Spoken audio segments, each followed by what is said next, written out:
بسم اللہ الرحمن الرحیم۔ معزز خواتین و حضرات، السلام علیکم ورحمۃ اللہ وبرکاتہ۔ آج گوشہ کمال کی نشست نمبر 322 میں یہ گوشہ نشین معین کمالی آپ کی خدمت میں ایک بار پھر حاضر ہے۔ ہمارا آج کا موضوع پچھلی نشست والا موضوع ہی ہے، یعنی ہم سندھو دیش کے بارے میں جی ایم سید کے خیالات پہلے پیش کر چکے ہیں۔ اس کے بعد قاضی محمد اکبر صاحب سے گفتگو ہوئی تھی۔ یہ تقریباً 52 سال پہلے کی ایک تحریر ہے جو میں آج آپ کے سامنے پیش کر رہا ہوں۔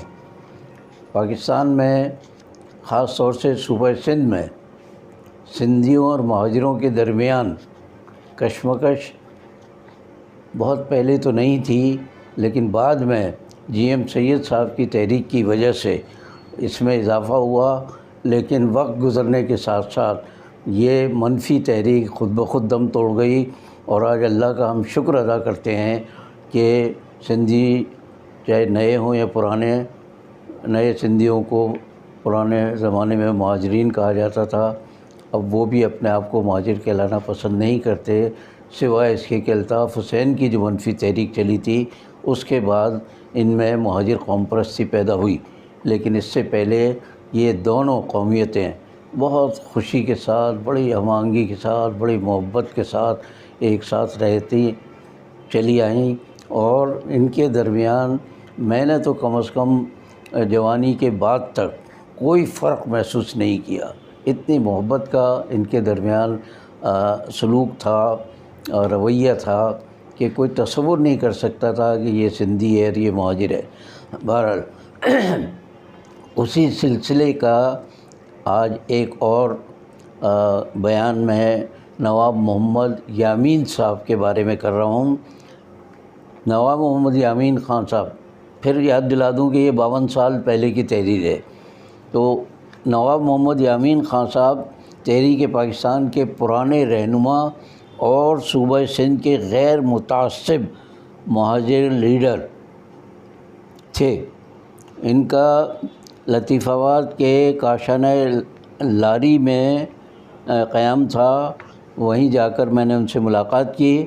یہ نام ہی کا کاشانہ نہیں تھا، بلکہ فی الحقیقت کسی مسافر یا مہاجر کا رہن بسیرا معلوم ہو رہا تھا۔ ہمیں وہاں پہنچنے میں کچھ تاخیر ہو گئی تھی۔ نواب صاحب بڑی بے چینی سے انتظار کر رہے تھے۔ انہوں نے بڑے اتفاق اور بزرگانہ شفقت کے ساتھ ہمارا استقبال کیا۔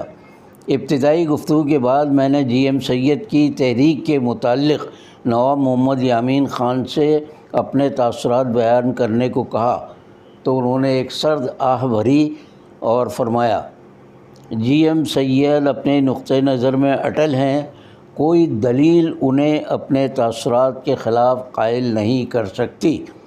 ان کا بالکل یہی حال ہے کہ زمیں جنبد نہ جنبد گل محمد۔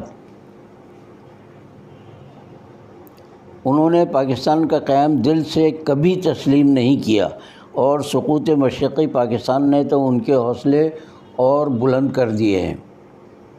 موجودہ حکومت کے زمانے میں علیحدگی پسند عناصر کا زور اور بھی بڑھنے کا امکان ہے۔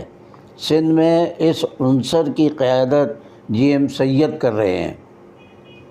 ان کا پہلے نیشنل عوامی پارٹی سے تعلق تھا، لیکن بعد میں انہوں نے اپنا علیحدہ سندھ محاذ بنا لیا۔ میری سیاسی بصیرت کہتی ہے کہ پیپلز پارٹی کا غیر مطمئن گروپ، خصوصاً کمیونسٹ گروپ جو علیحدگی یا صوبائیت کے مرض میں مبتلا ہے، جی ایم سید کی تحریک میں شمولیت اختیار کر لے گا۔ اب بھی سندھ میں طلباء کے دو مخالف گروپ نمایاں ہیں، ایک پیپلز پارٹی کا حامی گروپ ہے اور دوسرا جی ایم سید کا۔ اقتدار میں آنے سے قبل سندھ کی پیپلز پارٹی بھی صوبائیت کا شکار تھی، لیکن بہرحال کچھ تبدیلی واقع ہوئی ہے۔ عمل البتہ اب بھی کچھ زیادہ مختلف نہیں ہے۔ 52 سال پہلے نواب یامین خان نے جو بات کہی تھی، آج بھی وہ ثابت ہو رہا ہے کہ سندھ کی جو پیپلز پارٹی کی حکومت ہے اس نے دونوں کے درمیان تفریق روا رکھی ہے۔ عمل اب بھی کوئی زیادہ مختلف نہیں ہے۔ خالص سندھی بنیادوں پر استوار ہونے کے باوجود جی ایم سید کی تحریک کے اثرات مہاجروں پر بھی پڑے ہیں۔ مثلا ان میں سے چند لوگ اب اسی طرز پر سوچنے لگے ہیں کہ اگر وہ بھی جی ایم سید کا ساتھ دینا شروع کر دیں تو ممکن ہے قتل عام سے بچ جائیں۔ اس تحریک کا مؤثر طور پر مقابلہ کرنے کی تدابیر جب ان سے پوچھی گئیں تو نواب صاحب نے فرمایا، علاقائی اور لسانی اور علیحدگی کی تحریکوں کا مقابلہ کرنے کی بہترین صورت یہ ہے کہ نظریہ پاکستان کی حامی تحریکوں اور جماعتوں کی حوصلہ افزائی کی جائے۔ پاکستان کے عوام کو ہندوؤں کے اصل عزائم سے آگاہ کیا جائے اور انہیں قیام پاکستان کا پس منظر اچھی طرح سمجھایا جائے۔ حالیہ جنگ کے دوران تھر کے علاقے میں ہندوستان اور اس کے ایجنٹوں نے جو مظالم ڈھائے ان کی حقیقت سے عوام کو آگاہ کیا جائے تو نظریہ پاکستان کو تقویت حاصل ہوگی۔ تھر کے واقعات نے فی الحقیقت جی ایم سید کی تحریک کو کمزور کیا ہے۔ اب لوگ ہندوؤں کی سازشوں سے خبردار ہوتے جا رہے ہیں۔ پاکستان کے موجودہ حالات سے اگر ہم نے کوئی سبق حاصل نہیں کیا اور سندھی ہوں یا مہاجر، اگر انہوں نے طبقاتی بنیادوں پر سوچنا ترک نہیں کیا تو پاکستان کا بقیہ حصہ بھی خدا نخواستہ دشمنوں کے قبضے میں چلا جائے گا۔ مشرقی پاکستان کے واقعات سے ہماری آنکھیں کھل جانی چاہیے۔ ماضی میں بھی بعض باتوں کو کمتر سمجھ کر نظر انداز کیا جاتا رہا اور ان کا نتیجہ ہمیشہ خطرناک نکلا۔ مرض کے جراثیم کو ابتدا ہی میں ختم کر دیا جائے تو زیادہ آسان اور مفید ہوتا ہے، لیکن جراثیم کو اگر پھیلنے دیا جائے تو ایک وقت وہ آتا ہے کہ ان پر قابو پانا ناممکن ہو جاتا ہے اور بالآخر نتیجہ مریض کی موت کی صورت میں ظاہر ہوتا ہے۔ جی ایم سید کی تحریک کے جو جراثیم بڑی تیزی سے پھیلتے جا رہے ہیں ان کا تانا بانا بھی نہایت مضبوط ہے۔ مختلف صوبوں میں علیحدگی کی تحریکیں ایک ہی سلسلے کی کڑیاں ہیں اور ان سب کا مقصد پاکستان کے ٹکڑے ٹکڑے کرنا ہے۔ ان حالات میں مہاجروں کو بہت سوچ سمجھ کر قدم اٹھانا چاہیے، کیونکہ پاکستان کی خاطر شروع سے آج تک وہی سب سے زیادہ قربانیاں دیتے چلے آ رہے ہیں۔ مشرقی پاکستان کے مہاجروں نے وہاں کون سے قابل ذکر فائدے حاصل کیے تھے؟